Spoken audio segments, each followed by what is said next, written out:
그 처음에 이제 임명을 네. 하시면서 말씀 주셨던 네. 것처럼 내 편 남의 편을 봐주지 않고 하라는 것과 실제 지금 벌어지는 게 너무 차이가 나고 네, 네. 있잖아요. 그때 문재인 대통령은 왜 윤 후보님을 임명을 하셨다고 생각하세요?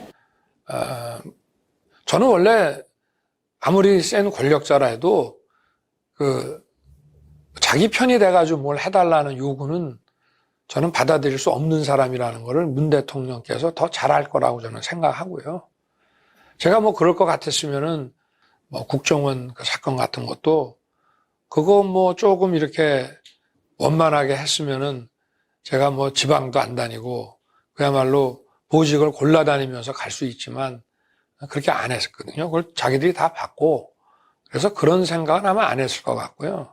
제가 중앙지검장 할 때 이 전 정권에 대한 수사하는 거를 보고 또 상당 부분은 자기들과 끝까지 같이 갈 수 있는 그런 사람으로 생각을 했던 모양이에요. 근데 저는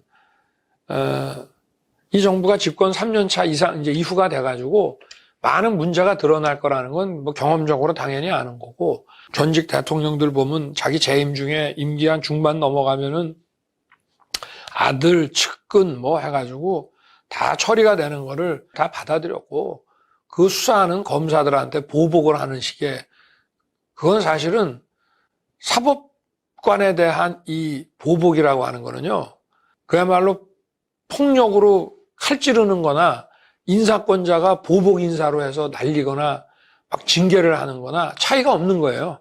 어떤 거는 외견상 합법으로 보이고 어떤 거는 처음부터 명백히 불법이지만 사실은 다른 게 없는 겁니다. 사법관이 공정하게 일을 한 걸 가지고 보복을 할 정도가 되면 그건 완전히 막장을 말하는 겁니다. 어느 정권도 그런 적이 없었습니다. 제가 그런 거를 보고 이거는 아니다. 왜냐하면 이거 하나 보면 다 알 수 있거든요. 그리고 일반 행정부처에 있는 공무원들도 검찰총장이, 검찰 고위 간부들이 이 정권의 비리를 수사했다고 해서 저렇게 당하는 거를 보면요, 일반 공무원들은 군기가 바짝 듭니다. 그래서 소신이라는 게 다 없어져 버립니다. 그러니까 모든 공무원 조직이라는 게 전부 정치 권력자의 하수인으로 바로 들어가게 되는 겁니다. 그러니까 그런 식의 정치를 해온 사람들이기 때문에 다른 거는 볼 것도 없습니다. 그러면은 처음에 이제 문재인 대통령께서 검찰총장 임명을 하셨잖아요. 네네. 그때 검찰총장으로서 문재인 대통령께서는 어떤 일을 하라고 말씀을 주셨고 어떤 각오를 가지셨던가요? 저는 문재인 대통령을 뭐 제가 오래 전부터 뭐 개인적으로는 모르지만 검사로서 그냥 이렇게 지켜봤을 때 참 그 정직한 분이다 이런 생각을 저는 해왔었어요. 아주 오래 전부터. 그리고 거기에 대한 믿음이 있었고, 이제 임명장을 받으러 갔더니 살아있는 권력에 대해서도 엄정하게 수사를 해왔으니 지금부터도 정부든 청와대든 이런 살아있는 권력 개의치 말고 엄정하게 비리를 척결해 달라라고 당부를 하셨습니다. 저는 어떤 정권이든지 간에 권력 핵심에 그 비리를 검찰이 단죄를 해주는 것이 그 정권을 살리는 길이라고 늘 생각을 해왔습니다. 그래서 민주국가에서 정치 권력 입장에서도 자기들이 뭔가를 잘못했을 때는 별도의 그 사법기구로부터 자기들이 처벌받을 건 받아야 국민들로부터 지지를 받는 거기 때문에 그 말씀에 저는 아주 충분히 공감을 했고, 그 말씀을 액면 그대로 이제 받고 했는데, 참 이게 세월이 지나면서 문재인 대통령을 또 둘러싸고 있는 또 거대한 또 집단이 있고 정말 그 내로남불의 전형을 봤습니다. 어떤 뭐 명분이고 헌법이고 뭐 상식이고 이런 거 없이 무조건 정말 그 어떤 조직같이 자기들의 이익에 절대 복종하는 그런 사람들끼리 운영해 나가는 그런 정권이구나. 그래서 민주주의라고 하는 것이 뭐 어려울 게 없습니다. 어떤 보편적인 모두가 그 공감하는 그 원칙에 따라서 그 질서가 그 만들어져 나가는 것을 말하는 것인데, 이거는 입으로만 민주주의고, 이거는 그야말로 위장된 민주주의구나.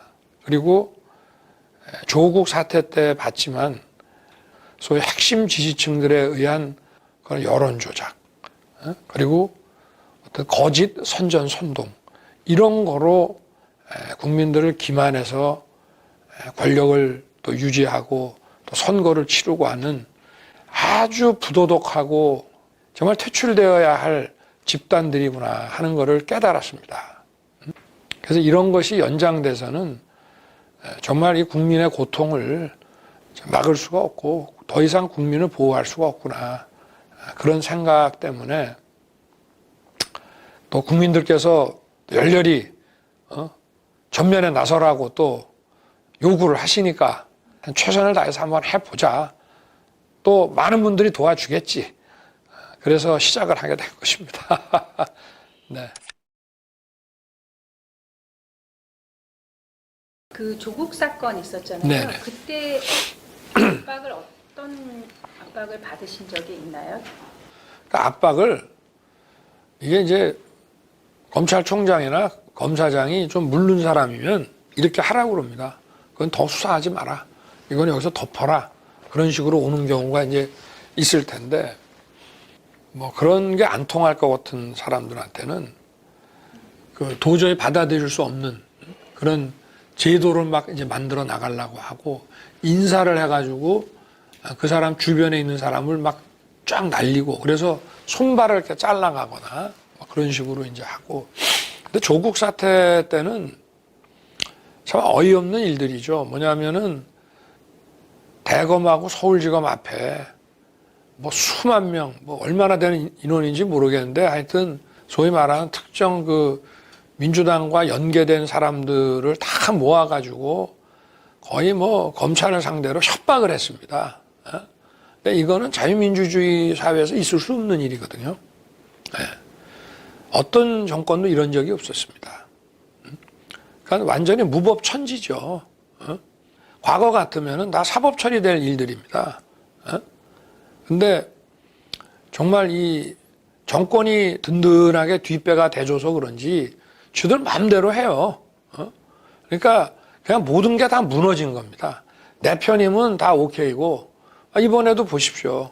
저 공수처가 언론인 뭐 정치인 해서 지금 드러난 것만 각각 수십 명씩 이 통신 사찰을 했지 않습니까? 이거는 과거 같으면은 뭐 공수처장이 물러날 정도가 아니고 이건 뭐 보통 일이 아니었습니다. 자기들이 야당일 때는 더 했고요. 그런데 뭐 아주 천연덕스럽지 않습니까? 공수처가 도대체 얼마나 강한 기관이길래 저렇게 마음대로 합니까? 저 정권이 뒷받침이 돼주고 뒤에서 하라고 그러거나 잘했다 하지 않으면 할 수 없는 짓들입니다. 저 보십시오. 제가 검찰총장을 하고 있는데 자기들 마음에 들지 않는 수사를 했다고 인사를 막 학살 인사를 해버리고 검찰청 앞에 수만 명씩 와서 저렇게 폭력성 시위를 하고 말이에요. 그 배후에 이런 강력한 권력이 없으면은 못하는 겁니다. 이게. 또 후반부로 가시면서 이제 계속 인사부터 시작해서 네. 굉장히 많은 압박이 있었는데 안 두려우셨어요? 저는 이상하게 그런 게 없어요. 그래서 여기는 정말 내가 맞서서 싸워줘야지, 내가 그냥 여기서 슬슬 물러나서는 안 되겠구나. 이제 그런 생각이 더 들었죠. 그러면 그럴수록 더욱더 제가 일을 할 수 없게끔. 원래 그 대검 간부는 누가 뭐래도 총장이 지명합니다.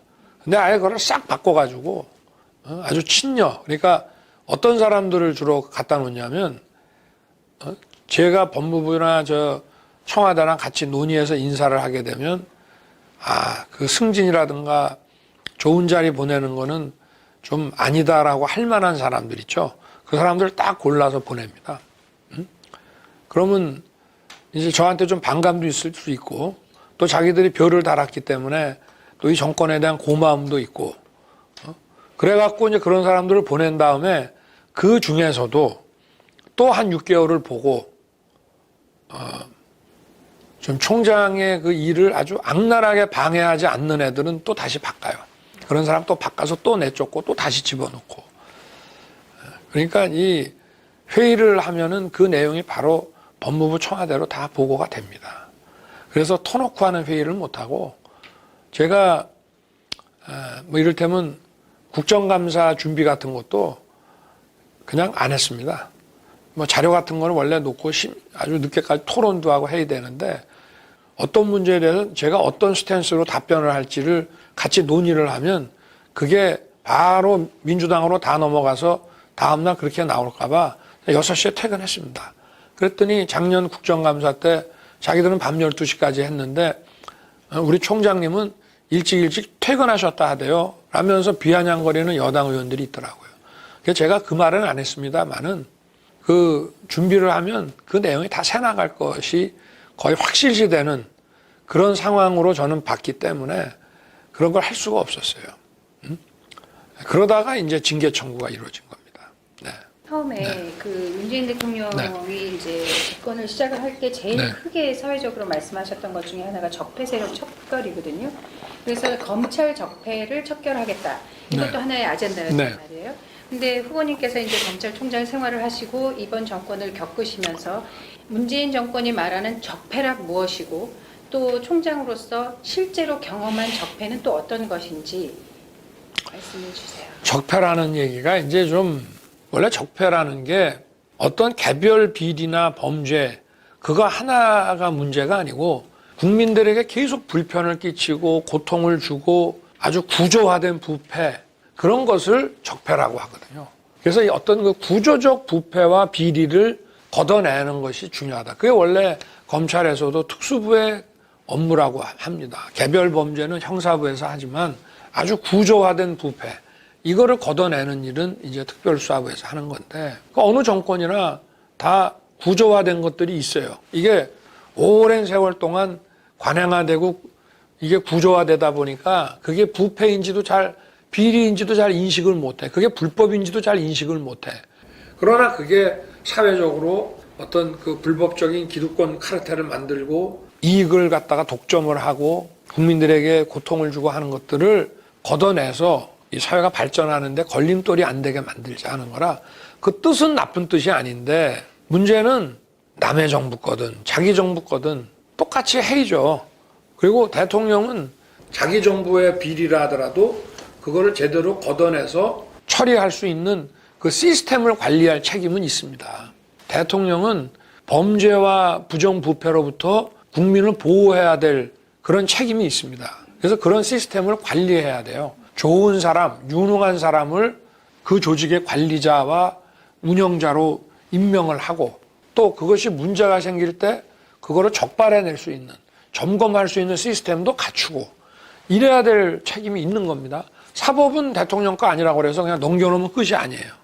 왜 외국 가면 판사 검사가 선출직인 경우도 많이 있잖아요. 선출직이 임명함으로써 국민의 의사가 반영이 되는 것이고 그럴 책임이 대통령한테 있습니다. 그런데 검찰이 사법부가 공수처가 이렇게 망가졌다고 하는 것은 전적으로 대통령 책임이죠. 원래 후보님은 공수처 설치에 찬성을 하셨어요? 반대를 하셨어요? 저는 반대를 안 했습니다. 이게 꼭 필요하다고는 생각 안 했지만 우리나라의 제가 인사청문회 때도 한 얘기가 대한민국의 국가 사정의 역량이 훼손되지 않고 더 늘어난다면 난 찬성이다 이랬어요. 근데 제가 적극 찬성은 안 한 이유는요. 전문성 문제입니다. 실력의 문제입니다. 이 사법 업무라는 형사 사법이라고 하는 게 국민의 그 인권이라든가 여러 가지 다양한 이익들과 충돌하는 게 많아요. 구조적인 범죄와 강자의 그 비리에 대해서 수사한다는 거는요. 인체를 절단해서 수술을 하는 거랑 비슷합니다. 그래서 그 수술이라는 게 하다가 자칫 잘못해서 뭘 하나라도 잘못 건드리면 그건 낫게 하는 게 아니라 완전히 사람을 망치는 거거든요. 이 범죄 수사라든지 이 재판이라고 하는 거는 그걸 진행해 나가는 사람의 그 실력이 엄청 중요합니다. 이 공수처라는 게 저렇게 별동 조직으로 해서 소속도 뭐 거의 대통령 소속처럼 돼 있고 우리가 이제 상설특검 이런 것도 저게 법무부 장관의 휘하에 있지 않으면은 이게 이제 국민주권주의와 이런 헌법 통치구조 시스템 관련해가지고 저게 이제 소위 소속이 없는 위성 그런 게 있어서 결국은 대통령의 수하 조직이 될 수밖에 없다. 이래가지고 저 시스템적으로 문제가 있다고 이제 보고 있는 건데 저 조직에 그렇게 엘리트들이 가려고 안 합니다. 삼류, 사류들이 가가지고 대통령 권력의 영향하에 놓이게 됐을 때 벌어질 수 있는 일이라고 하는 거는 정말 끔찍합니다. 지금 뭐 공수처 하는 거 보세요. 정권의 하수인이고 비윤리적인 저런 짓은요. 실력이 없기 때문에 나오는 짓이지 저기에 대한민국 최고의 전문가들이 있으면 자기들의 자부심과 기본적인 기초적인 윤리가 있어요. 그래서 하수인으로 만들 때는 아주 실력 없는 놈들을 출세시켜가지고 갖다 놓으면 완전히 100% 충성하는 그런 아주 비윤리적인 하수인이 되는 거죠. 그 후보님 그 네. 검찰 하실 때 네. 주로 수사를 하셨던 대상이 굉장히 권력이 있는 분 또는 네. 재벌이신 분들을 많이 하셨다고 들었거든요. 네. 이를테면 일반인들 사이에서 벌어지는 잡범의 형태보다 큰 사건들을 그러니까 권력자들에 대한 사건들을 많이 하셨던 것 같아요. 그 일들을 주로 하시면서 그분들에 대해서 가지셨던 어떤 느낌 같은 것들이 있으셨을까요? 그거는 예를 들면 구조적으로 그렇게 부패할 수밖에 없다든지 많은 케이스를 하시면서 느꼈던 것은 어떤 걸까요? 거의 같은 기준으로 합니다. 제가 이제 의사의 비유를 잘하거든요. 병원의 비유를 잘하고. 근데 환자가 뭐 재벌 회장이든 정치 권력자든 아니면 그냥 평범한 사람이든 똑같이 치료를 해야지 좀 이제 특성이 있습니다. 이게 수사는 또 이 병원하고 좀 달라가지고 일반인의 사건은 굉장히 단순하고 기업 이러면 굉장히 복잡하고 관련된 증거나 봐야 될 것들이 엄청나게 많습니다. 그러다 보니까 이제 일하는 스케일에서 차이가 좀 있을 수 있죠. 또 어떨 때 보면은 개인 범죄 중에 정말 질이 나쁜 것도 많아요. 이거는 그야말로 도덕성의 막장을 보는 그런 사건도 있는 반면에 또 무슨 대기업의 범죄지만 대기업의 경영진 범죄지만 나름 이해가 가는 면이 있다. 그런 것도 많이 있습니다. 그러나 여기서 어느 정도 엄정한 처리를 보여주지 않으면 그 사회가 구심점을 잃습니다. 그 미국 법무부에 가면은 정문에 돌로 이렇게 딱 써 있어요. 오로지 정의만이 사회를 지탱한다. 근데 뭐냐면 이 법과 원칙이 힘이 있는 사람한테도 정확하게 집행이 될 때 그 사회가 구심력을 가질 수 있는 거다 이 말입니다. 그러나 다 똑같은 것은 그런 말 있죠. 죄는 미워해도 사람은 미워하지 말라고 또 일을 해나가다 보면은 그런 그 면에서 이해가 가는 점들이 또 많이 있습니다. 네. 후보님 사람에게 충성하지 않는다라는 말씀하셨는데 그것의 뜻이 어떤 건가요? 그게요. 2013년 그 국정원 사건 때 국감에서 그냥 툭 나온 얘기긴 한데 충성은 그냥 국가에 하는 거고 사람한테는 호불호가 있고 존경하냐 안 하냐가 있는 거지 무슨 뭐 충성이 어디 있냐. 그래서 저희들이 하는 사건들이 대검 중수부나 뭐 서울지검 특수부 이런 데서 수사하는 사건들이 위에서 관심도 많고 센 사람들이 쳐다보고 앉아 있는데 자칫 마음을 좀 잘못 먹으면은 이 공정성에서 살짝 어긋날 수가 있어요. 그럼 그 결과에서는 큰 차이가 납니다. 제가 늘 하는 얘기가 인사권자 눈치 보지 마라. 너는 변명할 여지가 있지만 그 결과에 있어서는 검찰의 신뢰라든지 국가 전체의 신뢰라든지 이런 게 무너지면 사회적으로 그건 엄청난 손실이다. 소위 말하는 사회적 자본이 무너지는 거거든요. 그 어떤 신뢰 인프라라고 하는 말이 있잖아요. 그 자체가 붕괴되는 거기 때문에 정신 똑바로 차려라. 그런 얘기를 계속 평소에 후배들하고 많이 했고 또 제가 이런 얘기를 많이 했어요. 너희들 덕분에 옷 좀 한번 벗어보자. 후배들이 열심히 일해가지고 그야말로 정말 이 권력이 원하지 않는 그런 데까지 막 비리가 드러나고 하면은 결국 책임지고 하다 보면 저도 옷을 벗을 수 있는 상황이 생길 수 있잖아요. 근데 독려하는 거죠. 정말 일 열심히 좀 하라고.